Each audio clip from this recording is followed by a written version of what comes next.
Biotechnology के अंदर बच्चों हम कौन कौन से टूल्स काम में लिए जाते हैं, इन्हीं टूल्स के बारे में हम समझ रहे थे। इसमें पहला टूल्स एंजाइम हम समझ चुके हैं। सेकंड टूल आज हम समझेंगे वो है वेक्टर, जिसको हम हिंदी में संवाहक के नाम से भी जानते हैं। वेक्टर या संवाहक क्या होता है? वेक्टर बच्चों एक तरह का डीएनए ही है जो वांछनीय जीन को, आवश्यक जीन को होस्ट कोशिका के अंदर प्रवेश करने के लिए आवश्यक होता है। तो संवाहक किसको कहते हैं? संवाहक कहे या वाहक डीएनए कहे, एक ही बात है। अच्छा, संवाहक, वाहक या वाहन डीएनए आप कह सकते हो। वाहन डीएनए क्योंकि इसी के साथ डिजायर्ड जीन को जोड़कर कोशिका में पहुंचाएंगे। अच्छा, यहां पे बच्चों कई बार ये कंफ्यूजन हो जाता है, डीएनए को, वांछनीय जीन को होस्ट में पहुंचाने के लिए हम किसका यूज करते हैं। अब वहां कई बार ऑप्शन में संवाहक भी आ जाता है और वाहक भी आ जाता है। संवाहक भी आ जाता है, वाहक भी आ जाता है। अगर दोनों में से एक को टिक करना पड़े तो मेन नाम संवाहक है। ऐसा क्वेश्चन नीट में आ चुका है पहले, तो ध्यान रखना। इसे बच्चे कंफ्यूज हो जाते हैं कि सर संवाहक, वाहक, अगर टिक करना पड़े तो मेन संवाहक है और संवाहक दिया ही नहीं है तो फिर हम वाहक को टिक कर लेंगे। बात समझ में? तो ध्यान रखना, यहां कंफ्यूजन हो जाता है। और अगर ज्यादा ही प्रॉब्लम आ रही हो तो फिर इंग्लिश में देख लीजिए, वेक्टर जो लिखा होगा उसको टिक कर लेना आप। तो इंग्लिश नाम ज्यादा इंपॉर्टेंट, वेक्टर। संवाहक या वाहक या वाहन डीएनए उसको कहते हैं जो वांछनीय जीन को पोषी कोशिका में स्थानांतरित करते हैं। ये बच्चों अपने पास वांछनीय जीन है और ये अपने पास जीवाणु कोशिका, ये पोषी कोशिका, इंग्लिश में लिखूं तो ये होस्ट सेल है, ये होस्ट सेल है। अब हमें इस वांछनीय जीन को होस्ट सेल में पहुंचाना है तो हमें यहां पर एक दूसरे डीएनए की जरूरत पड़ती है।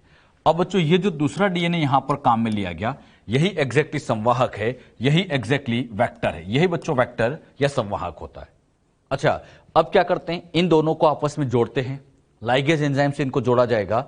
जब ये जुड़ गया तो एक तरह का ये रिकॉम्बिनेंट डीएनए बनेगा और ये जो रिकॉम्बिनेंट डीएनए बना, शॉर्ट में हम इसको आरडीएनए कह देते हैं, और इसी रिकॉम्बिनेंट डीएनए की मदद से फिर इसको यहां पे पहुंचा दिया जाएगा। तो आपने यहां क्या देखा, वांछनीय जीन को होस्ट सेल में पहुंचाने के लिए हमने एक दूसरे डीएनए की हेल्प ली और यही दूसरा डीएनए क्या कहलाता है? संवाहक। तो ये पूछा जाए वेक्टर किसको कहते हैं? वांछनीय जीन को होस्ट में पहुंचाने वाला वेक्टर कहलाता है। अब ये जो वेक्टर होता है, इस वेक्टर में क्या क्या विशेषताएं होनी चाहिए, इस संवाहक के अंदर क्या क्या विशेषताएं होनी चाहिए, ये विशेषताएं आपके एनसीईआरटी में टोटल 3 दे रखी है। तीनों विशेषताएं आपको बहुत अच्छे तरीके से आनी चाहिए। उसमें पहली विशेषता आती है प्रतिकृतिकरण का उत्पत्ति स्थल, जिसको हम इंग्लिश में कहें origin of replication site, short में इसको हम ओआरआई साइट कह देते हैं। तो हमें ओआरआई साइट की जरूरत पड़ती है।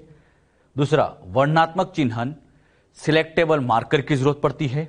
और संवाहक के अंदर क्लोनिंग या रेस्ट्रिक्शन साइट की जरूरत पड़ती है। यानी वेक्टर के अंदर 3 पॉइंट होने चाहिए।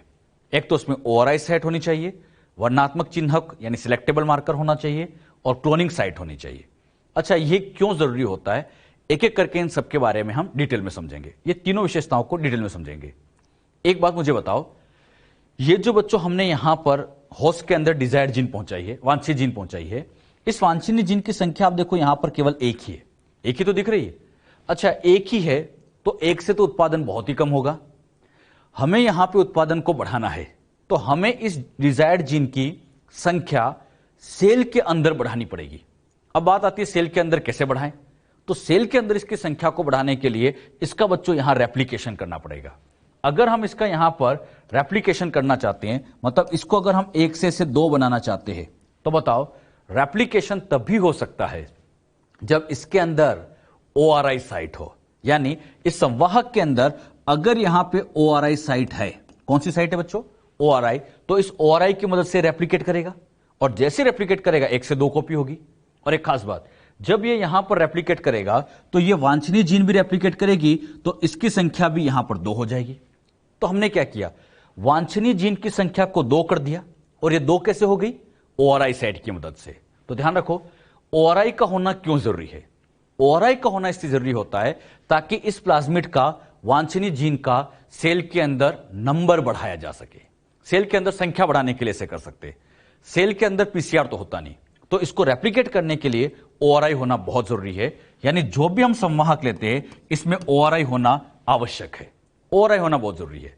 अच्छा, यहां पे बच्चों एक एक करके इन सारे पॉइंट को हम और क्लियर करते हैं। सबसे पहला आता है ORI site, origin of replication ORI site. प्रतिकृति का उत्पत्ति स्थल। अच्छा, यहां मुझे बताओ, अभी x है, यहां इसमें जब रेप्लिकेशन होगा तो रेप्लिकेशन से बच्चों ये यहां पे बन जाएंगे ऐसे 2, और जैसे रेप्लिकेशन करेगा तो इसमें यहां डिजायर्ड जीन की संख्या भी बढ़ेगी। अब बताइए, इस वेक्टर के अंदर ऐसे ORI का होना बहुत जरूरी है। अच्छा, इससे मुझे बताओ प्लाज्मिड की कितनी कॉपी हो गई? 2। एक सेल के अंदर प्लाज्मिड की कई कॉपियां हो सकती है, सिखाने के लिए 2 बनाई, लेकिन ये यहां पर ऐसे रेप्लिकेट करेगा तो 1 से 2 बनेगी, 2 से इससे और ज्यादा बढ़ती चली जाएगी, ऐसे इनकी संख्या यहां पर इंक्रीज होती जाएगी।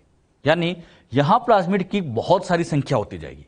सेल एक ही है, लेकिन एक ही सेल के अंदर प्लाज्मिड की कॉपी नंबर बढ़ती जा रही है। और ये कॉपी नंबर क्यों बढ़ती जा रही है? क्योंकि इनके अंदर ऐसी बच्चों ORI साइट होती है।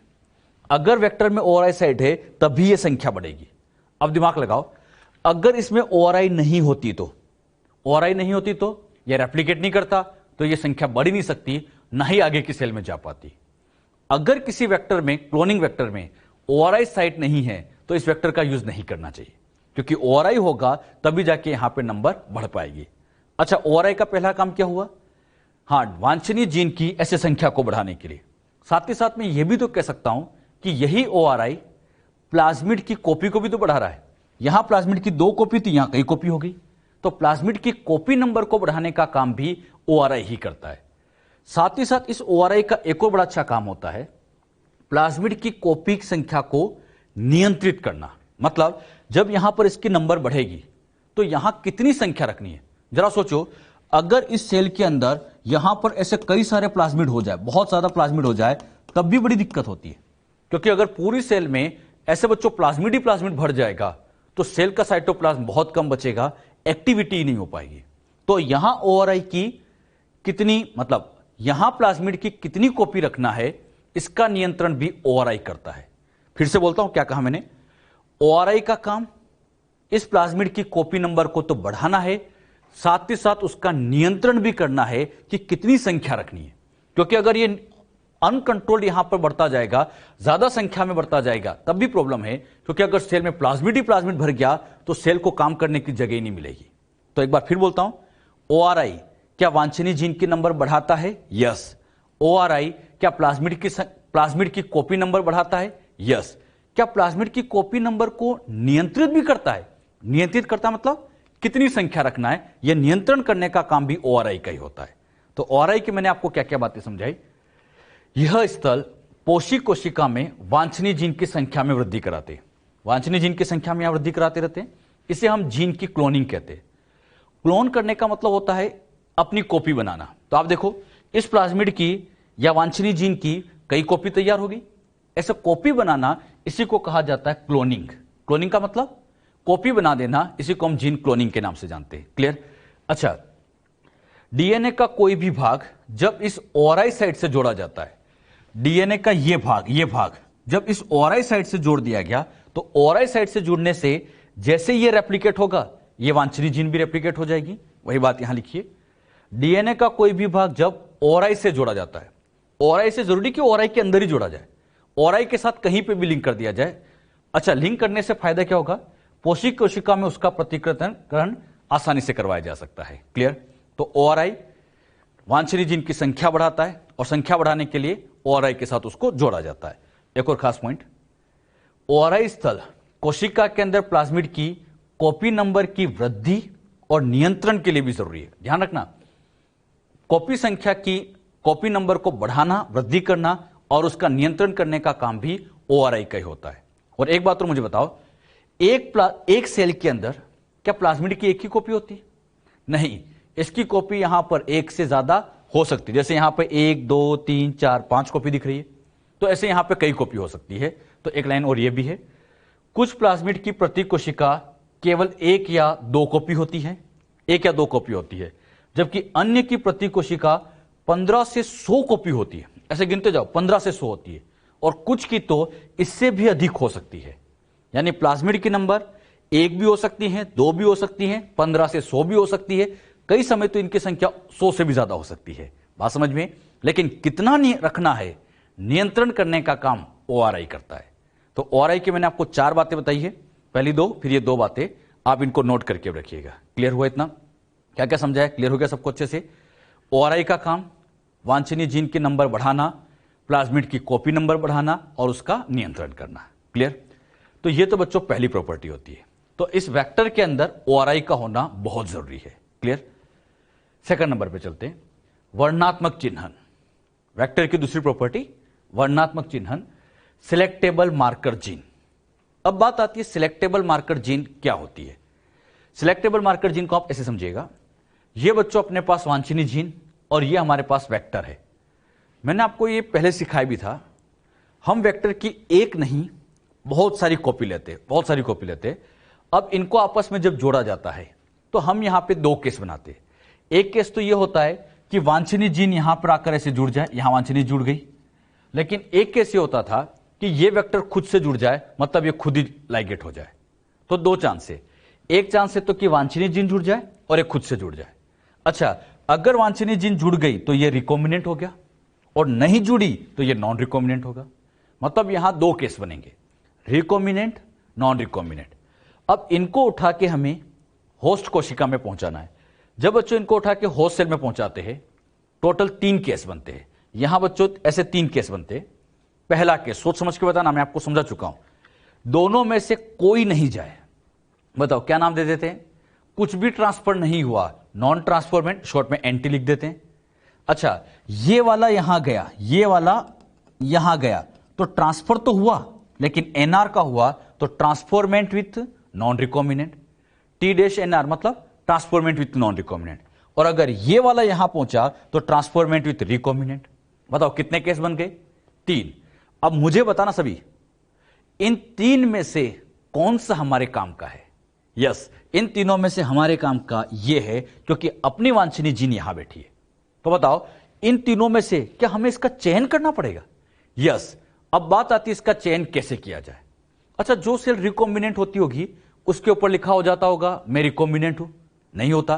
तो फिर हमें कैसे पता चलेगा कि इनमें से रिकॉम्बिनेंट कौन है? और इस रिकॉम्बिनेंट का पता करने के लिए हमें यहां पे जरूरत पड़ती है सिलेक्टेबल मार्कर जीन। तो सिलेक्टेबल मार्कर जीन का काम क्या है? ट्रांसफॉर्मेंट विथ रिकॉम्बिनेंट कोशिका के चयन के लिए, ट्रांसफॉर्मेंट विथ रिकॉम्बिनेंट कोशिका के चयन के लिए, शॉर्ट में TR के चयन के लिए। अच्छा, बात आती है चयन कैसे किया जाए। तो इनको चयन करने के लिए हमें कुछ चिन्हक जीन की जरूरत पड़ती है, मतलब सिलेक्टेबल मार्कर जीन की जरूरत पड़ती है। इन चिन्हक जीन में सबसे पहला आता है एंटीबायोटिक रेजिस्टेंट जीन। जो एंटीबायोटिक रेजिस्टेंट जीन, एक बार नाम पहले भी लिया था मैंने, ये एक तरह के सिलेक्टेबल मार्कर जीन होते हैं। जैसे इसमें एग्जांपल आता है एम्फिसिलिन प्रतिरोधक gene, ampicillin resistant gene, short में AMPR। AMPR का मतलब एम्फिसिलिन रेजिस्टेंट। इसी तरह से क्लोरेम्फेनिकोल प्रतिरोधी जीन, क्लोरेम्फेनिकोल रेजिस्टेंट जीन। इसी तरह से टेट्रासाइक्लिन रेजिस्टेंट जीन। इसी तरह से कैनामाइसिन रेजिस्टेंट जीन, और भी होता है नियोमाइसिन रेजिस्टेंट जीन। जो भी रेजिस्टेंट जीन है, एंटीबायोटिक रेजिस्टेंट जीन होती है, ये अपने आप में, एंटीबायोटिक रेजिस्टेंट जीन अपने आप में बच्चों सिलेक्टेबल मार्कर जीन होती है। अच्छा, इस तरह की antibiotic resistant gene normally bacteria में नहीं होती, इकोलाई में नहीं होती। जैसे ये सामान्य इकोलाई में इस तरह की जीन नहीं होती। ये जो जीन होती है इन प्लाज्मिड के अंदर लगा देते हैं। जैसे इस प्लाज्मिड के अंदर यहां पर बच्चों एक जीन ऐसे लगा दी और वो जीन यहां लगा दी AMPR, मतलब एम्फिसिलिन रेजिस्टेंट। यहां लगा दी एक ऐसे TERR, टेट्रासाइक्लिन रेजिस्टेंट।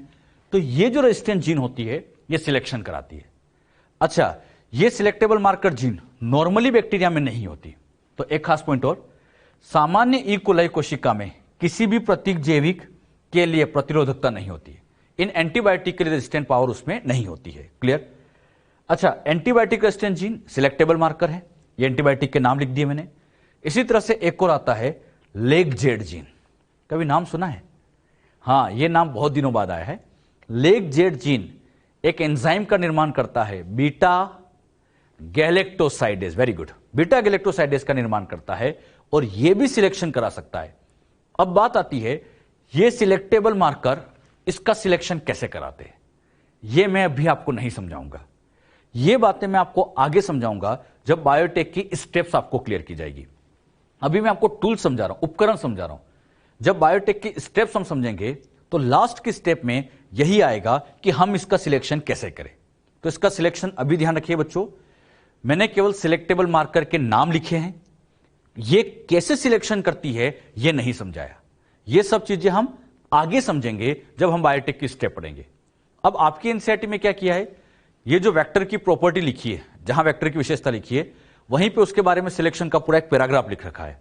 आप वो पैराग्राफ अभी मत पढ़ना, वो बाद में पढ़ेंगे जब हम ये सिलेक्शन की प्रोसेस समझेंगे, आगे समझेंगे जब स्टेप पढ़ेंगे।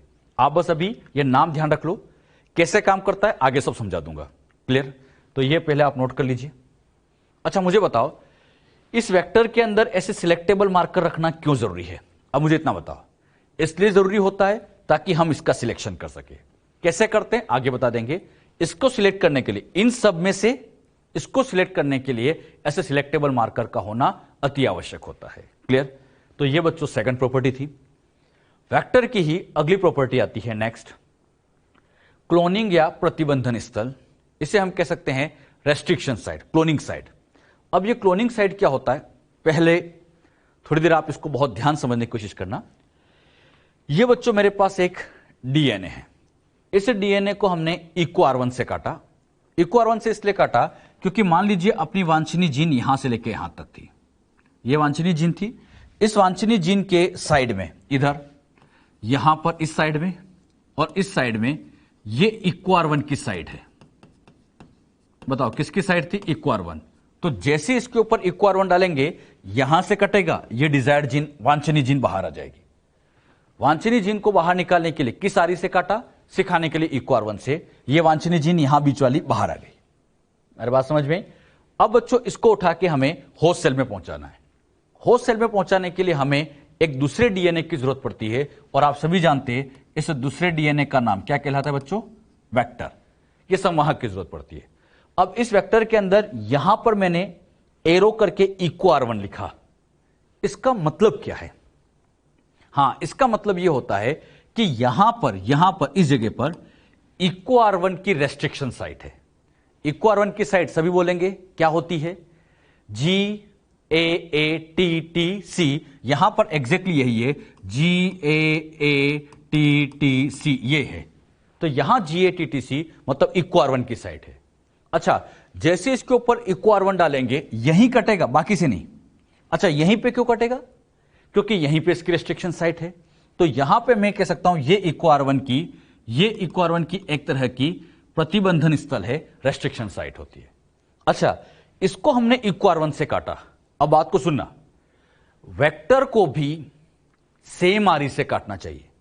अगर वांछनीय जीन को लाने के लिए इको R1 से काटा गया, तो इसको भी सेम आरी इको R1 से ही काटो।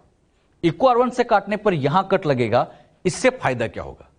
फायदा यह होगा कि यहां का स्टिकी एंड और यहां के स्टिकी एंड एक दूसरे के पूरक होंगे, एक दूसरे के कॉम्प्लीमेंट्री होंगे। अच्छा, ये एक दूसरे के पूरक है, इससे क्या फायदा? जोड़ना आसान हो जाएगा, चिपकाना आसान हो जाएगा। तो ये एक बहुत इंपॉर्टेंट पॉइंट है। जिससे हमने डिजायर्ड जीन को लाने के लिए कट लगाया था, हम बच्चों इसको भी सेम आरी से काटेंगे। और सेम आरी से क्यों काटेंगे? ताकि स्टिकी एंड एक दूसरे के कॉम्प्लीमेंट्री बने, पूरक बने, ताकि इन दोनों को जोड़ना, इन दोनों को चिपकाना ऐसे आसान हो जाए। अगर इसको अलग अलग आरी से काटोगे, इसको इको R1 से काट दो, इसको हिंड थर्ड से काट दो, मुश्किल हो जाएगी, ये चिपक ही नहीं पाएंगे। तो क्या पॉइंट सिखाया मैंने? दोनों को, वेक्टर को और वांछनीय जीन लाने के लिए डीएनए को सेम आरी से काटा जाए ताकि आसानी से चिपक सके। अच्छा, चिपकने के बाद ये बच्चों फाइनली सेल के अंदर ये पहुंचा दिया गया, और ये जो सेल बन गई, इस सेल को हम कह देंगे होस्ट सेल। तो वांछनीय जीन को होस्ट सेल लाने के लिए ये वेक्टर हमने काम में लिया। अब एक बात मुझे ध्यान से बताओ, ये वांछनीय जीन एग्जैक्टली इस वेक्टर में किस जगह जुड़ी है? कहां जुड़ी है मुझे बताओ। यहां कट लगा, और यहीं तो इको R1 ने काटा होगा। जैसे ये यहां से कटा, तो ये वांछनीय जीन एग्जैक्टली देखा जाए तो यहीं तो चिपकी होगी। अरे यहीं तो चिपकी होगी, यहां चिपक ही नहीं सकती क्योंकि कटा ही नहीं है। तो ये डिजायर्ड जीन यहां आके जुड़ी है, मतलब एक तरह से इस जगह पे आके जुड़ी है। तो जहां ये डिजायर्ड जीन आके जुड़ती है, इसी जगह को हम कह देते हैं क्लोनिंग साइट। मतलब ये यहां आके जुड़ी, तो यही जगह क्लोनिंग साइट है। कहने की बात इतनी सी है, जो रेस्ट्रिक्शन साइट होती है, प्रतिबंधन स्तन होता है, वही एक तरह का क्लोनिंग साइट होता है। अच्छा, वही क्लोनिंग साइट क्यों है? अरे क्योंकि वहीं तो वांछनीय जीन जुड़ती है। एक बार फिर समझो, इको R1 से काटा, ये कटा, अरे यहीं तो कटा, और जैसे यहां से ये कटा, तो यहीं पे तो वांछनीय जीन जुड़ी, यहीं पर एग्जैक्टली देखा जाए तो वांछनीय जीन जुड़ी। तो जहां पे जाके वांछनीय जीन जुड़ने वाली है उसी को क्लोनिंग साइट कहेंगे। और ये क्लोनिंग साइट कोई और नहीं, एक तरह की रेस्ट्रिक्शन साइट ही है। तो क्या सिखाया मैंने, क्लोनिंग साइट किसको कहते हैं, वेक्टर की वो स्थल जहां वांछनीय जीन जुड़ती है, वेक्टर की वो स्थल जहां वांछनीय जीन जुड़ती है। और ये एग्जैक्टली देखा जाए तो ये एक तरह का रेस्ट्रिक्शन साइट ही है। तो क्लोनिंग साइट रेस्ट्रिक्शन साइट को ही कहा जाता है। बात समझ में आई? अच्छा, एक खास बात हो, ये जो बात यहां पर समझाई, क्लियर हुई सबको अच्छे से? मान लीजिए बच्चों, आपको सिखाने के लिए मैंने एक डीएनए और लिया, इसको भी हमने आरई से काटा, इस बार यहां पर BMH1 से काटा, और ऐसे बच्चों यहां स्टिक एंड बन गए। BMH1 भी स्टिक एंड देता है, और हम चाहते हैं कि ये उठकर ऐसी बच्चों इस होस्ट सेल के अंदर चली जाए, मतलब इस डीएनए को होस्ट सेल में पहुंचाना है। बताओ किसकी जरूरत पड़ेगी, वेक्टर की। अच्छा, इसको हमने BMH1 से काटा, सोच समझ के आंसर देना सभी। इसको किससे काटे, हां सेम आरी से काटेंगे, हमने यही तो सीखा। इसको भी सेम आरी मतलब BMH1 से काटेंगे। सेम से क्यों काटेंगे, ताकि स्टिक एंड पूरक बने, चिपकाना आसान हो जाए। अब बताओ, जैसे इसके ऊपर BMH1 डाला, बताओ कहां से काटेगा, हां वहीं से काटेगा जहां पर इसकी साइट है। अब दिमाग लगाना सब अच्छे से, मुझे बताओ इसके अंदर यहां पर अभी, यहां पर इसके अंदर यहां पर अभी आप लोगों को BMH1 की साइट कहां दिख रही है, कहां दिख रही है BMH1 की साइट, कहीं नहीं दिख रही। अरे यहां तो केवल EcoR1 लिखा हुआ है, BMH1 तो कहीं नहीं लिखा हुआ है। तो इसके ऊपर मैं BMH1 डाल भी दूं, ये कटेगा ही नहीं। और अगर ये नहीं कटेगा तो इसका मतलब ये बच्चों यहां पर ऐसे सर्कुलर का सर्कुलर ही रहेगा। BMH1 डाल दिया, फिर भी ये सर्कुलर ही रहा, कटा ही नहीं। क्यों, साइट नहीं है। और जब ये कटा ही नहीं तो ये दोनों आपस में जुड़ ही नहीं सकते, और जब ये जुड़ नहीं सकते तो ये कभी सेल में पहुंच नहीं सकता। मतलब ये वेक्टर इस जीन को पहुंचाने के लिए उपयोगी नहीं है। इस वेक्टर ने इस जीन को तो होस्ट में पहुंचा दिया, लेकिन इस वेक्टर ने इस जीन को नहीं पहुंचा पाया। बताओ क्यों? हां, इसलिए नहीं पहुंचा पाया क्योंकि इसके अंदर यहां पर BMH1 की साइट नहीं थी, BMH1 की साइट यहां एब्सेंट थी। अरे बात समझ में? तो वेक्टर की क्या खासियत होनी चाहिए? वेक्टर की खासियत ये होनी चाहिए कि इसके पास ज्यादा से ज्यादा आरी की साइट होनी चाहिए, मतलब ज्यादा से ज्यादा जीन को होस्ट में पहुंचाए। अगर ये वेक्टर इस जीन को पहुंचा रहा है तो इसको भी पहुंचाना आना चाहिए, और इसको पहुंचाने के लिए इसके अंदर भी ऐसे बच्चों यहां BMH1 होना चाहिए था। यानी वेक्टर के पास एक आरी की साइट नहीं होनी चाहिए, कई आरी की साइट होनी चाहिए, मल्टीपल साइट होनी चाहिए। जो बात समझे, क्लियर हुई? अगर यहां BMH1 की साइट होती तो इसको भी पहुंचा देता। तो क्या सीखा, एक बार फिर सुनना। वेक्टर के पास ये जो रेस्ट्रिक्शन साइट होती है यही क्लोनिंग साइट होती है। अब इसके पास क्लोनिंग साइट, रेस्ट्रिक्शन साइट एक आरी की होनी चाहिए, एक से ज्यादा की होनी चाहिए, ताकि ये ज्यादा से ज्यादा जीन को होस्ट में पहुंचा सके। अरे बात समझ में? जो बात यहां पर अभी समझाई, क्लियर हुई सबको अच्छे से? तो ये बात जो मैंने आपको समझाई, इस बात को चाहे तो बच्चों आप ऐसे नोट भी कर लीजिएगा, नोट कर लीजिए इसको। पहले ये बना लो, ये बना लो। अभी जो बात मैं आपको समझा रहा हूं इसको और अच्छे तरीके से क्लियर करते हैं। ये बच्चों आपको समझाने के लिए मैंने वेक्टर लिया, तो इसमें EcoR1 की साइट है, तो मैंने क्या कहा, इसके अंदर ज्यादा से ज्यादा आरी की साइट होनी चाहिए, मतलब इसके अंदर BMH1 की भी साइट होनी चाहिए। अच्छा, BMH1 नहीं, और की भी होनी, जैसे ये BMH1 की यहां साइट आपको दिख रही है, इसके पास यहां पर जैसे ये BMH1 की साइट दिख रही है, तो इसी के पास यहां पर हिंड थर्ड की भी साइट होनी चाहिए, है थर्ड की भी साइट होनी चाहिए, समा फर्स्ट की भी साइट होनी चाहिए, XHO फर्स्ट की भी साइट होनी चाहिए। जितने ज्यादा आरी की साइट हो उतना बढ़िया है। मतलब एक वेक्टर के पास एक आरी की नहीं, बहुत सारे आरी की साइट होनी चाहिए। और ये जितनी भी साइट है, ये जितनी भी आप लोग को साइट दिख रही है आरी की साइट, ये सारी साइट अपने आप में क्लोनिंग साइट है। यानी वेक्टर के पास मल्टीपल, बहुत सारी क्लोनिंग साइट होनी चाहिए, ज्यादा से ज्यादा आरी की साइट होनी चाहिए। एक बात आप यहां नोटिस करना, मैंने इसमें EcoR1 की एक साइट लगाई, बाकी मैंने EcoR1 का और कहीं नाम नहीं लिखा। अच्छा, है थर्ड का नाम लिखा तो केवल एक बार लिखा, मतलब एक आरी की मैंने एक ही साइट लगाई। अच्छा, एक आरी की ज्यादा साइट रख ले तो क्या होगा, सोच रहा। जैसे मैंने ये वेक्टर लिया, EcoR1 तो है, इसके अंदर समझाने के लिए मैंने एक इक्वार वन की और साइड बना ली। अच्छा, दो में मजा नहीं आया, एक और लगा लेते हैं। मैंने इसके अंदर ऐसे इक्वार वन की कई साइड बना ली, ज्यादा साइड बना ली, तो मैंने बहुत अच्छा काम कर दिया। अब यहां पर होगा क्या, जैसे ही हम इक्वार वन डालेंगे, दिमाग लगाना सभी, जैसे ही इक्वार वन डालेंगे यहां कट लगेगा, यहां कट लगेगा, यहां कट लगेगा, यानी जहां जहां इसकी साइड है वहां वहां से कट लगेगा। और जब बच्चों ये यहां से कटेगा, यहां से कटेगा, यहां से कटेगा, यहां यहां यहां ऐसे कटेगा, तो इसके तो ऐसे कई टुकड़े हो जाएंगे। यानी जितनी ज्यादा इक्वार वन की साइट होगी उतने ज्यादा इसमें कट लगेंगे। अच्छा, और जितने ज्यादा टुकड़े होंगे इनको आपस में जोड़ना उतना ही मुश्किल हो जाएगा। अरे जीन जोड़ने में बड़ी दिक्कत आ जाती है, दो जगह डीएनए जुड़ जाए वही बहुत बड़ी बात होती है बेटे। तो ध्यान रखो, एक वेक्टर के पास एक जैसे आरई की कई साइट हो जाएंगी तो इसके यहां टुकड़े टुकड़े हो जाएंगे। और अगर ये टुकड़े टुकड़े हो गए तो इन टुकड़ों को लेकर बस हम बैठे रहेंगे, हम इनको आगे जोड़ ही नहीं पाएंगे, बड़ी समस्या आ जाएगी। तो हमने क्या सीखा, वेक्टर के पास बहुत सारे आरई की साइट होनी चाहिए। ध्यान से सुना, वेक्टर के पास बहुत सारे आरई की साइट होनी चाहिए, लेकिन एक ही साइट होनी चाहिए। इक्वार वन है तो बस एक ही साइट होनी चाहिए। अच्छा, ज्यादा होगा तो, अगर इक्वार वन की ज्यादा साइट हो गई तो फिर इसके टुकड़े टुकड़े हो जाएंगे, जो कि एक बहुत बड़ी प्रॉब्लम क्रिएट हो जाएगी, इनको चिपकाना बहुत मुश्किल हो जाएगा। तो इसका मतलब ये गलत है, ये तो सही है लेकिन ये गलत है। अच्छा, इसको मैंने गलत क्यों कर दिया, क्योंकि यहां पर एक जैसे आरई की कई साइट हो गई, ये एक प्रॉब्लम क्रिएट हो गई। समझ में आया सबको अच्छे से? तो हमने यहां पर क्या क्या समझा, अब मैं आपको फटाफट पूछता हूं, मुझे बताओ क्लोनिंग साइट किसको कहते हैं?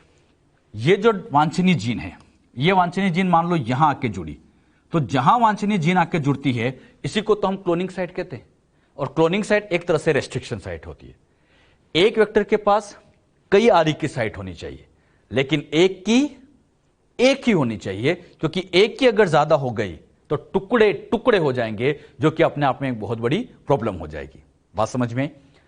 जो बातें मैंने आपको समझाई इसको अब नोट भी कर लेते हैं, चाहे तो आप ये बना भी लीजिए। हां, अब इसके पॉइंट को समझते हैं। संवाहक वेक्टर का वह स्थल जहां वांछनीय जीन को इंसर्ट किया जाता है उसी को हम क्लोनिंग साइट कहते हैं। तो क्लोनिंग साइट मतलब जहां वांछनीय जीन को जोड़ा गया। जैसे ये वांछनीय जीन जो है एग्जैक्टली यहां आके जुड़ी है, ये वांछनीय जीन यहां पे आके जुड़ी है, यहां आके ये जुड़ी है, तो जहां आके जुड़ी है इसी को हम क्लोनिंग साइट कह देते हैं। यही क्लोनिंग साइट है। क्लियर? एक और खास बात, क्लोनिंग साइट वास्तव में एक रेस्ट्रिक्शन साइट है। क्लोनिंग साइट प्रतिबंधन स्थलीय रेस्ट्रिक्शन साइट है, जहां आरई संवाहक को काटता है। दोनों पॉइंट लिखे। अगला पॉइंट, एक संवाहक में अनेक आरई के प्रतिबंधन स्थल होना चाहिए, लेकिन प्रत्येक एंजाइम के लिए केवल एक ही साइट होनी चाहिए। ऐसे समझो, एक आरई के पास बहुत सारे, एक वेक्टर के पास बहुत सारे आरई की साइट होनी चाहिए, लेकिन एक ही होनी चाहिए। यही बात है। अच्छा, एक संवाहक में एक आरई के एक से अधिक प्रतिबंधन स्थल होने से संवाहक के अनेक खंड हो जाएंगे, टुकड़े टुकड़े हो जाएंगे, जिससे जीन क्लोनिंग की प्रक्रिया मुश्किल हो जाएगी, जटिल हो जाएगी। एक वेक्टर के अंदर एक जैसे आरई की ज्यादा साइट होने पर इसके बच्चों टुकड़े टुकड़े हो जाएंगे, तो यह तरीका तो गलत है। यह तो सही है लेकिन यह तरीका गलत होगा। बात समझ में? ये जो पॉइंट मैंने आपको समझा है, क्लियर हुए सबको अच्छे से? तो ये क्लोनिंग साइट भी आप ध्यान रखिए। अब मैंने आपको क्या क्या समझा दिया। ये जो संवाहक लेते हैं, इस संवाहक में क्या क्या विशेषता होनी चाहिए बताओ? क्या इस संवाहक में ओआरआई साइट होनी चाहिए? सभी बोलेंगे ओआरआई साइट होनी चाहिए। यस, होनी चाहिए। क्यों? ताकि ये इससे इसका रेप्लिकेशन कर सके। इसके अंदर यहां इस तरह से इसके अंदर ऐसे रेजिस्टेंट जीन होनी चाहिए, जैसे एम्फिसिलिन, टेट्रासाइक्लिन, कुछ एंटीबायोटिक रेजिस्टेंट जीन होनी चाहिए। क्यों? क्योंकि ये सिलेक्टेबल मार्कर जीन होती है। और ऐसी आरई की साइट भी होना चाहिए, क्योंकि ये सारी क्लोनिंग साइट होती है। तो इस वेक्टर में तीन विशेषता, क्या क्या सिखाया? ओआरआई होनी चाहिए, सिलेक्टेबल मार्कर होना चाहिए, और बहुत सारे आरई की ऐसी रेस्ट्रिक्शन साइट, क्लोनिंग साइट होनी चाहिए। तीनों विशेषताएं समझ में आई बच्चों अच्छे से? ये सब आप नोट कर लीजिएगा। क्या नोट? तो आरई की विशेषता मैंने यहां पर आपको वेक्टर की विशेषता सारी समझा दी है। वेक्टर की प्रॉपर्टी के बाद अब हम जो वेक्टर के एग्जाम्पल समझते हैं। वेक्टर के एग्जाम्पल में सबसे पहला आता है संवाहक के उदाहरण, वेक्टर के उदाहरण, प्लाज्मिड संवाहक के रूप में। प्लाज्मिड आप सभी जानते हैं कि बैक्टीरिया के अंदर ये बैक्टीरिया की कोशिका में एक मेन डीएनए के अलावा एक छोटा सा डीएनए और मिलता है, ये छोटा डीएनए मिलता है। इसी छोटे से डीएनए को हम कह सकते हैं एक तरह का ये प्लाज्मिड है, ये प्लाज्मिड होता है। अच्छा, प्लाज्मिड की क्या खास बात होती है? प्लाज्मिड अतिरिक्त गुणसूत्री है, मतलब मेन डीएनए के अलावा, मेन क्रोमोसोम के अलावा स्वायत्त प्रतिकृत करने वाला वृत्ताकार डबल स्ट्रैंड डीएनए। ये सेल्फ रेप्लिकेट हो जाता है, मेन डीएनए पर निर्भर नहीं, खुद ही ये रेप्लिकेट हो जाता है। इसको हम प्लाज्मिड कहते हैं। प्लाज्मिड के उदाहरण की बात करें कि कौन से प्लाज्मिड वेक्टर का काम करते हैं, वैसे प्लाज्मिड बहुत सारे हैं, लेकिन सारे प्लाज्मिड वेक्टर का काम नहीं करते। कुछ ऐसे स्पेशल प्लाज्मिड होते हैं जो वेक्टर का काम करते हैं। उनमें सबसे फेमस नाम है PBr 322। PBr का फुल फॉर्म होता है plasmid of Bolivar and Rodriguez. Plasmid of Bolivar and Rodriguez, plasmid का P, बोलीवर का B, रोड्रिगुइज का R, तो ये बन गया PBr। बोलीवर, रोड्रिगुइज ये साइंटिस्ट के नेम है। इन दोनों साइंटिस्ट ने इसको बच्चों आर्टिफिशियली क्रिएट किया था। इन्होंने क्या किया, कुछ प्लाज्मिड लिए, इसमें से एक प्लाज्मिड की कुछ जीन को लिया, दूसरे प्लाज्मिड की कुछ जीन को लिया, अगले प्लाज्मिड की कुछ जीन को लिया, और इन जीन्स को आपस में कंबाइन करके इसका निर्माण किया था। मतलब PBr 322 नेचुरल प्लाज्मिड नहीं है, ये बच्चों अलग अलग प्लाज्मिड के जीन्स को आपस में कंबाइन करके तैयार किया गया। ये एक कृत्रिम प्लाज्मिड होता है। तो यह एक रूपांतरित कृत्रिम प्लाज्मिड है। यह कृत्रिम प्लाज्मिड होता है जो संवाहक का काम करता है। और इसका निर्माण किस किसने किया था? Bolivar and Rodriguez. तो साइंटिस्ट के नाम पे इसको नाम दिया गया PBr। PBr का काम होता है बैक्टीरियल कोशिका में जीन स्थानांतरण में प्रयोग। जीवाणु के अंदर, बैक्टीरिया के अंदर अगर जीन पहुंचानी है तो उसके लिए हम PBr 322 का यूज करते हैं। PBr 322 के अगर हम डायग्राम की बात करें तो ये एग्जैक्टली PBr 322 का डायग्राम, ये PBr का diagram very very very important है। इसमें जितनी भी बातें लिखी गई है सब अच्छे से ध्यान रखना। यहां बच्चों सबसे पहले आप देखोगे इसके अंदर यहां पर ऐसे ORI लिखा है, ये तो सभी जानते हैं, ओरिजिन ऑफ रेप्लिकेशन। और हमने सीखा है वेक्टर के अंदर ORI तो होना ही चाहिए, तो ORI साइट होती है। इसके अंदर बच्चों यहां से लेके ये इतना जो पार्ट आपको दिख रहा है, ये इतना पार्ट, ये इतना बड़ा, ये पूरी इतनी बड़ी एक ही जीन है, ये बड़ी जीन है। और ये जीन जो होती है एग्जैक्टली होती है AMPR, मतलब एम्फीसिलिन रेजिस्टेंट जीन। तो ये एम्फीसिलिन रेजिस्टेंट जीन यहां लगी है। इसी तरह से यहां से लेके यहां तक की ये इतनी बड़ी जो जीन है, ये इतनी बड़ी जीन, इस इतनी बड़ी जीन को कहा जाता है TERR, मतलब टेट्रासाइक्लिन रेजिस्टेंट जीन। तो एम्फीसिलिन और टेट्रासाइक्लिन रेजिस्टेंट जीन इसके अंदर उपस्थित होती है। ये एम्फीसिलिन टेट्रासाइक्लिन एक तरह के यहां पर सिलेक्टेबल मार्कर जीन होती है। यही बच्चों रिकॉम्बिनेंट सेल का सिलेक्शन करवाती है। कैसे कराती है तो आगे बताऊंगा मैं आपको, हाँ, लेकिन ये सिलेक्टेबल मार्कर जीन होती है। क्लियर? यहां बच्चों ये लिखा हुआ है ROP। ROP से क्या होता है कि इस ROP जीन से बनता है RNA, RNA से बनता है प्रोटीन, और ये जो प्रोटीन बना है यही प्रोटीन इस ORI साइट पे जाके जुड़ जाते हैं और ORI साइट पे जुड़कर इसके रेप्लिकेशन में मदद करते हैं। एक बार फिर समझो, ROP से जो प्रोटीन बनते हैं ये इसके रेप्लिकेशन में काम आते हैं। तो ये रेप्लिकेशन करने में मदद करने वाली जीन है, तो इसलिए इसको कहा जाता है रेप्लिकेशन ऑफ प्लाज्मिड। एक बार फिर बोलना, रेप्लिकेशन ऑफ प्लाज्मिड। तो प्लाज्मिड के रेप्लिकेशन में काम आने वाली जीन को शॉर्ट में ROP जीन के नाम से जानते हैं। और इस जीन से जो प्रोटीन बना ये इसके रेप्लिकेशन में मदद कर देता है। जो बात यहां पर अभी समझाई, क्लियर हुई सबको अच्छे से? अच्छा, एक बात मुझे बताओ, यहां पे बच्चों इस जगह पर ऐसे, यहां पे ऐसे एरो करके ये बना दिया और यहां पे लिख दिया इको R1, मतलब यहां इको R1 की रेस्ट्रिक्शन साइट है, वही GATTC है। अगर इसके ऊपर इको R1 डालेंगे तो यहां कट लगेगा क्योंकि यहां उसकी साइट है। इसी तरह से यहां पर ऐसे ये क्ले फर्स्ट की साइट है, इसके ठीक पास में यहां पर ऐसे ये हिंड थर्ड की साइट है। अच्छा, ये क्ले फर्स्ट, हिंड थर्ड, ये सब क्या है?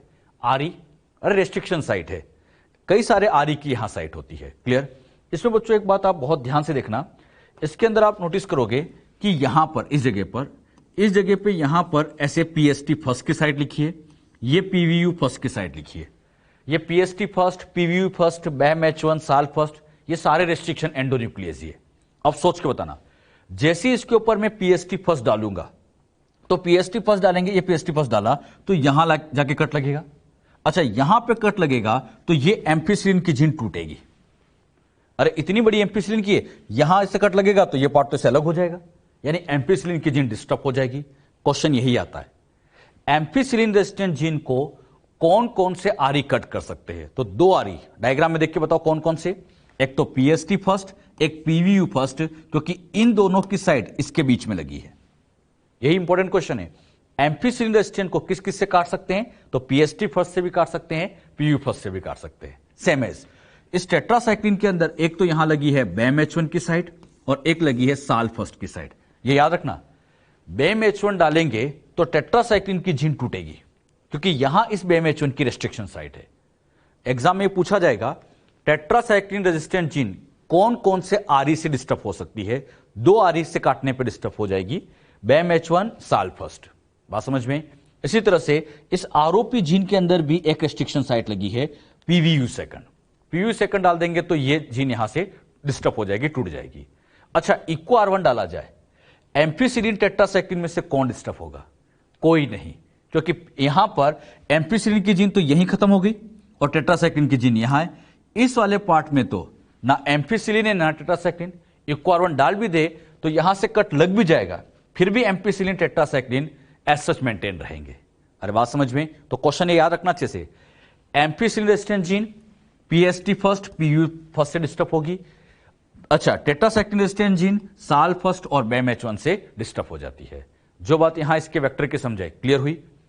अब इस वेक्टर के अंदर हम अपनी तीनों प्रॉपर्टी लगाते हैं। पहली प्रॉपर्टी बोलो, हाँ, ORI साइट दिख रही है। दूसरी प्रॉपर्टी सिलेक्टेबल मार्कर, ये एम्फीसिलिन और टेट्रासाइक्लिन जो दिख रहा है ये अपने आप में सिलेक्टेबल मार्कर जीन है। सिलेक्टेबल मार्कर के एग्जांपल बताया ना, एंटीबायोटिक रेजिस्टेंट जीन, ये वही तो है। और तीसरी साइड क्या थी? Cloning site, restriction site. आप देखो यहां कई एंजाइम की ऐसे रेस्ट्रिक्शन साइट है, और मैंने ये समझाया था एक वेक्टर के पास कई सारे आरी की साइट होनी चाहिए, लेकिन एक की एक ही साइट होनी चाहिए। और आप देख भी रहे हैं इक्को R1 की बस यहां है और कहीं नहीं दिख रहा है। अच्छा, BAM-H1 की यहां है और कहीं नहीं दिख रहा है। तो हर आरी की यहां पर एक एक ही साइट है, मतलब अपनी तीनों प्रॉपर्टी बहुत अच्छे तरीके से अप्लाई हो रही है, यानी ये एक बहुत अच्छा वेक्टर माना जाता है। क्लियर? मैं फिर कहूंगा, सिलेक्टेबल मार्कर कौन कौन है यहां पर पीबीआर के अंदर? एम्फीसिलिन और टेट्रासाइक्लिन। बात समझ में? एम्फीसिलिन के अंदर इन 2 की साइट है, टेट्रासाइक्लिन के अंदर इन 2 की साइट है। ये डायग्राम एक बार रफ कॉपी में आप फिर बनाना और ये साइट अपने आप लिखने की कोशिश करना। बिल्कुल, ये डायग्राम बहुत बहुत इंपॉर्टेंट है। इस डायग्राम से भी नीट में क्वेश्चन आ चुका है, तो आप डायग्राम को अच्छे से ध्यान रखेंगे। और पीबीआर का फुल फॉर्म पूछे तो प्लाज्मिड ऑफ बॉलिवर एंड रोड्रिग्विस। कहां काम में लेते हैं? बैक्टीरिया में। अगर हम चाहें कि अपनी बॉडी में जीन पहुंचाए, ये काम नहीं आता है। हमारे अंदर प्लांट में जीन पहुंचाने के लिए दूसरे वेक्टर काम आते हैं। एक वेक्टर हर जगह काम में नहीं लिया जा सकता। क्लियर? अच्छा, वर्णात्मक चिन्हन जीन, इंग्लिश में कहूं सिलेक्टेबल मार्कर जीन कौन कौन सी है? Ampicillin, tetracycline. दूसरा अगला पॉइंट, आरओपी उन प्रोटीन्स का कूट लेखन करती हैं जो प्लाज्मिड के रेप्लिकेशन से संबंधित है। तो प्लाज्मिड के रेप्लिकेशन से आरओपी से जो प्रोटीन बनते हैं वो प्लाज्मिड का क्या करा देते हैं? रेप्लिकेशन करा देते हैं। क्लियर? तो ये पीबीआर के पॉइंट आप ध्यान रखिएगा, और इसका ये डायग्राम मैं फिर कहूंगा, वेरी इंपॉर्टेंट। क्लियर? और पीबीआर 322 कहां काम में लेते हैं? बैक्टीरिया में जीन पहुंचाने के लिए, हर जगह नहीं, बैक्टीरिया में। अच्छा, इसी तरह से और भी प्लाज्मिड होते हैं।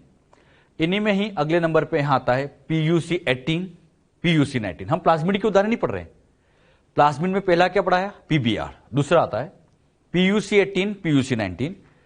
PUC का फुल फॉर्म होता है plasmid of university of California. California university के कुछ स्टूडेंट ने इसको बनाया था, तो उन्हीं के नाम पे दिया गया PUC, plasmid of university of California. यह भी एक आर्टिफिशियल प्लाज्मिड है, नेचुरल नहीं है, किसी बैक्टीरिया में नहीं मिलता, नेचुरल नहीं है। अच्छा, यह भी बैक्टीरिया में जीन स्थानांतरण के लिए उपयोगी है। बैक्टीरिया में जीन पहुंचानी है, इसका यूज कर सकते हैं। क्लियर? अगले नंबर पे आता है TI plasmid, tumour inducing plasmid, tumour inducing plasmid. अच्छा, इसी तरह से एक और आता है RI plasmid, root inducing plasmid.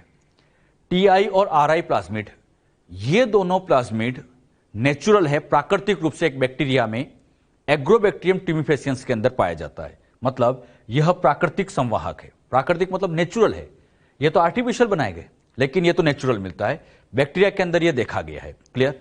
TI RI plasmid की खास बात यह होती है डाइकोट पाथवे में जीन स्थानांतरण के उपयोगी। हर जगह नहीं, कहां? डाइकोट प्लांट में जीन पहुंचाने के लिए बेस्ट है। याद रखो, PBR, PUC18, PUC19 ये सब बैक्टीरिया के लिए है। TIRI, इन दोनों की खास बात ये होती है कि ये डाइकोट प्लांट में जीन पहुंचाते हैं। पादप में जीन पहुंचाने के लिए इन प्लाज्मिड का यूज कर सकते हैं। अच्छा, ये दोनों भी हमारे लिए वेरी इंपॉर्टेंट, ये तो इतना खास नहीं है लेकिन ये इंपॉर्टेंट है। TI प्लाज्मिड, ऐसे क्वेश्चन आएगा, प्लांट में जीन पहुंचाने वाले प्लाज्मिड का नाम TI प्लाज्मिड। अच्छा, TI प्लाज्मिड जीन कैसे पहुंचाता होगा, ये बातें भी मैं आगे आपको समझाऊंगा जब हम स्टेप समझेंगे। अभी जो टूल समझा रहा हूं, स्टेप जब सीखेंगे तो इसकी प्रोसीजर मैं आपको काफी डिटेल में समझाऊंगा भी। क्लियर? अभी बस ये नाम लिख लो और इसको टिक कर लेना, वेरी वेरी इंपॉर्टेंट। क्लियर? अच्छा, ये हम प्लाज्मिड की बात कर रहे हैं। अब ये याद रखना, प्लाज्मिड बहुत सारे हैं लेकिन कुछ स्पेशल एग्जाम्पल थे जो एज ए वेक्टर का काम करते हैं। इसी में ही अगले नंबर पे आता है। अच्छा, प्लाज्मिड के जीन स्थानांतरण के लिए खास बात यह है कि प्लाज्मिड जब जीन का स्थानांतरण करता है तो उस जीन की साइज 0.5 kb से 8 kb के बीच में होनी चाहिए। मतलब जीन बस 5.5 से लेकर 8 kb की, जैसे ये जीन है और एक जीन ये है। अब आप बताओ, ये जीन मान लीजिए समझाने के लिए 6 kb की है और ये समझाने के लिए 15 kb की है, अलग अलग साइज की है। अच्छा, 6 kb मतलब इनके बीच में आ रहा है, 8 से थोड़ा कम ही, PBR से हम पहुंचा सकते हैं लेकिन ये नहीं पहुंचा सकते क्योंकि इस जीन की साइज बड़ी हो गई। तो ध्यान रखना, प्लाज्मिड की एक प्रॉब्लम ये होती है कि ये छोटी जीन को तो पहुंचा सकते हैं, ऐसी बड़ी जीन को नहीं पहुंचा सकते। तो बात आती है फिर बड़ी जीन कैसे पहुंचाया जाए। उसको पहुंचाने के लिए हम कुछ स्पेशल और वेक्टर का काम यूज लेंगे। वो कौन से, अभी हम बताएंगे, पहले इसको नोट कर लीजिए। अगले नंबर पे आता है, संवाहक के उदाहरण नहीं पढ़ रहे हैं। पहला क्या पढ़ाया, प्लाज्मिड। अब दूसरा लेते हैं, वायरस या बैक्टीरियोफेज एज अ वेक्टर के रूप में। बैक्टीरियोफेज को हम वेक्टर के रूप में यूज करेंगे। जैसे इसमें एक बहुत अच्छा उदाहरण आता है, लैम्बडा बैक्टीरियोफेज, लैम्बडा जीवाणुभोजी। अच्छा, इसकी क्या खास बात होती है, जीवाणु कोशिका में जीन स्थानांतरण में उपयोगी। बैक्टीरिया में जीन पहुंचाने के लिए हम इसका यूज कर देते हैं। अच्छा, इसी तरह से अगले नंबर पे आता है रिट्रोवायरस। हम वायरस के एग्जाम्पल पढ़ रहे हैं और ये याद रखना, वायरस भी वेक्टर का काम कर सकता है। ऐसा नहीं कि केवल प्लाज्मिड वेक्टर का काम करता है, वायरस भी करते हैं। अच्छा, रिट्रोवायरस की खास बात ये होती है, जंतु कोशिकाओं में जीन स्थानांतरण में उपयोगी। अगर हम एनिमल सेल में जीन पहुंचाना चाहते हैं तो उसके लिए हम रिट्रोवायरस का यूज करते हैं, लेकिन कहां, एनिमल। वेरी वेरी इंपॉर्टेंट, इस पे भी स्टार लगा लेना। रिट्रोवायरस बहुत इंपॉर्टेंट। रिट्रोवायरस कब काम में लेना है, जब एनिमल में पहुंचाना हो। जैसे प्लांट के लिए RITI प्लाज्मिड बताया था ना अभी, तो वो याद रखना, TI प्लाज्मिड प्लांट के लिए था, रिट्रोवायरस एनिमल के लिए था। ऐसे एक एक लाइन के क्वेश्चन आते हैं। जंतु कोशिका में जीन स्थानांतरण कौन कराता है, रिट्रोवायरस कराता है। इसी तरह से अगला वायरस आता है CAMV, कॉलीफ्लावर मोजेक वायरस। ये बच्चों, अच्छा, ये भी प्लांट में जीन पहुंचाता है। आप चाहते हैं कि प्लांट में जीन वायरस से पहुंचाए तो हम CAMV कॉलीफ्लावर मोजेक वायरस का यूज कर सकते हैं। तो ऐसे वायरस भी वेक्टर का काम कर सकते हैं। वायरस के द्वारा जब हम जीन पहुंचाते हैं तो इसमें वांछनीय जीन की साइज 9 kb से लेकर 23 kb के बीच में होनी चाहिए। मतलब 8 kb तक के लिए तो हम प्लाज्मिड का यूज कर लेते हैं। मान लीजिए ये जीन थी 6 kb की, तो हम प्लाज्मिड से काम में ले लेंगे। लेकिन जीन थोड़ी बड़ी हो गई, कितनी, 15 kb की। अब 15 9 से 23 के बीच में आ रहा है, तो फिर हम वायरस का यूज करेंगे। अरे बात समझ में, वायरस कब काम में लेना होता है, जब थोड़ी सी बड़ी जीन को पहुंचाना हो। क्लियर? ये जो बताए इनमें रिट्रोवायरस वेरी वेरी इंपॉर्टेंट। और कहां काम में लेना है, एनिमल के अंदर। आपसे पूछेंगे मानव में जीन पहुंचाना है, किसका यूज करें, रिट्रोवायरस। तो मानव में जीन पहुंचाने के लिए हम रिट्रोवायरस का यूज करते हैं। क्लियर? इसको भी लिख लीजिए। अच्छा, मान लीजिए 23 kb से और बड़ी जीन आ जाए तो फिर हम अगले वेक्टर का यूज करते हैं। संवाहक के उदाहरण में ये अगला आता है कोस्मिड। प्लाज्मिड हो गया, वायरस हो गया, वेक्टर के अगले एग्जाम्पल में आता है कोस्मिड। अच्छा, यह कोस्मिड भी आर्टिफिशियली तैयार किया गया। इसमें प्लाज्मिड की कुछ जीन ली, कुछ वायरस की जीन को लेकर इसको तैयार किया गया। तो ये एक आर्टिफिशियल होता है। जीवाणु कोशिकाओं में जीन स्थानांतरण के लिए उपयोगी। बैक्टीरिया में जीन पहुंचाना है तो कोस्मिड का यूज कर सकते हैं। कोस्मिड द्वारा जीन स्थानांतरण के लिए वांछनीय जीन का आकार 30 kb से 45 kb, यानी थोड़ी और बड़ी जीन आ गई तो उसके लिए फिर हम कोस्मिड का यूज करें। अच्छा, और बड़ी जीन आ जाए तो फिर हम BAC का यूज करते हैं। फुल फॉर्म बोलो, bacterial artificial chromosome. Bacterial artificial chromosome bacteria में जीन स्थानांतरण में उपयोगी, लेकिन यह और बड़ी जीन को स्थानांतरित कर सकता है 50 kb से लेकर 300 kb। मतलब और बड़ी जीन आ गई, 50 से भी बड़ी आ गई तो फिर इसका यूज करेंगे। अच्छा, और बड़ी जीन आ जाए तो फिर वाईएससी। वाईएससी मतलब यीस्ट आर्टिफिशियल क्रोमोसोम, और यीस्ट आर्टिफिशियल क्रोमोसोम यीस्ट कोशिका में जीन स्थानांतरण में उपयोगी होता है, और ये वाईएससी द्वारा जीन स्थानांतरण के लिए वांछनीय साइज 1000 से लेकर 2500 केबी के बीच में। और बड़ी जीन आ जाए तो फिर हम वाईएससी का यूज कर सकते हैं। क्लियर? अच्छा, बीएससी वाईएससी बड़ी बड़ी जीन को पहुंचाने के लिए काम में लिए जाते हैं, तो इसीलिए इन दोनों का यूज किया गया था एचजीपी के अंदर। एचजीपी फुल फॉर्म बोलो, ह्यूमन जीनोम प्रोजेक्ट। तो जो हमने ह्यूमन जीनोम प्रोजेक्ट पढ़ा था, याद है ना, मॉलिक्यूलर में, यही तो वेक्टर काम में लिए थे, बीएससी वाईएससी। वहां टीआई आरआई प्लाज्मिड यूज नहीं लेते हैं, वो छोटे छोटे हैं और वो छोटी साइज की जीन नहीं पहुंचा पाते। बड़ी जीन पहुंचाने के लिए फिर हम बीएससी और वाईएससी का यूज करते हैं। जो बात यहां समझाई, क्लियर हुई? अब मैं आपसे पूछूंगा, क्या केवल प्लाज्मिड ही वेक्टर का काम करता है? ऐसा नहीं है। प्लाज्मिड के अलावा वायरस काम कर सकते हैं, कॉस्मिड काम कर सकता है, बीएससी काम कर सकता है, वाईएससी काम कर सकता है, ऐसे और भी बहुत सारे होते हैं। ये तो मैंने कुछ फेमस नाम आपको बताए। क्लियर? अब जो मैंने यहां जो बातें बताई है कि ये इस जीन को पहुंचाता है, इस साइज को पहुंचाता है, ये साइज कोई इंपॉर्टेंट नहीं है, ये कोई याद करने की जरूरत नहीं। 30 केबी से 45, ये तो मैंने एक आइडिया देने के लिए कि बड़ी जीन को पहुंचाने के लिए हम अलग वेक्टर यूज करते हैं।